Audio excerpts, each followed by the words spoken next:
Setelah merasakan gejala COVID, Gondan segera mencari akses untuk melakukan uji COVID PCR. Kemana-mana, every testing center tuh penuh, antrinya bisa sampai berjam-jam, terus, kalaupun dapat, ini kalaupun dapat ya tempatnya jauh, pokoknya untuk kita bisa mendapatkan akses untuk kita dites PCR itu sangat susah. Setelah dapat pun, hasil uji COVID Gondan baru keluar setelah 12 hari. 12 hari hampir ini ya, nggak ada gunanya, it beats the purpose of getting tested, cepet-cepet gitu. Iya. Isolasinya aja waktu itu masih 10 hari, sekarang isolasinya udah 5 hari. Itu ibaratnya kalau udah ternyata positif, udah disuruh isolasi 2 kali, hasilnya baru keluar.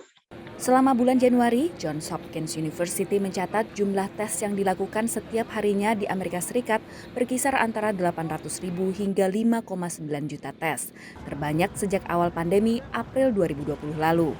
Sementara selama masa liburan Natal memasuki tahun baru, antrian panjang untuk melakukan uji PCR COVID diikuti dengan waktu pemrosesan hasil uji PCR yang lebih lama. Saya sebelumnya cuma 24 jam atau kurang, sekarang bisa sampai 3 hari. Meski menunjukkan tanda melandai, namun kasus positif harian COVID-19 di AS masih tinggi dan mencetak rekor tertinggi selama pandemi. Selain itu, persentase kasus positif pun mencapai 30% dari jumlah pengujian yang dilakukan. Alternatif dari uji PCR yang butuh waktu lebih lama dan alat laboratorium adalah alat uji cepat antigen. Sejak 19 Januari lalu, pemerintah AS mulai membagikan alat uji cepat antigen COVID-19.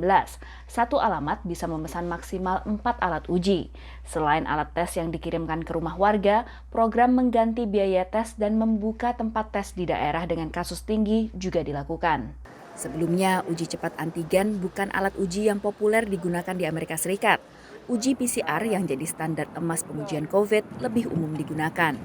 Namun pemilik perusahaan pengujian COVID mengingatkan perbedaan keduanya. There's definitely a place for antigen testing. We think it's a piece of the solution. The downsides with antigen testing is just not nearly as sensitive as what we're able to do here with PCR testing. And what that ultimately means is we're able to pick up infections in people days before they show up on an antigen test. Sejumlah perusahaan berupaya untuk mempercepat waktu pemrosesan sampel uji yang lebih banyak lewat otomatisasi mesin. And so that sample tube that we collect in the field goes nearly straight from the field into our automation instead of a bunch of handling manipulation by the lab staff. We're able to just take them in from the field and drop it into the automation.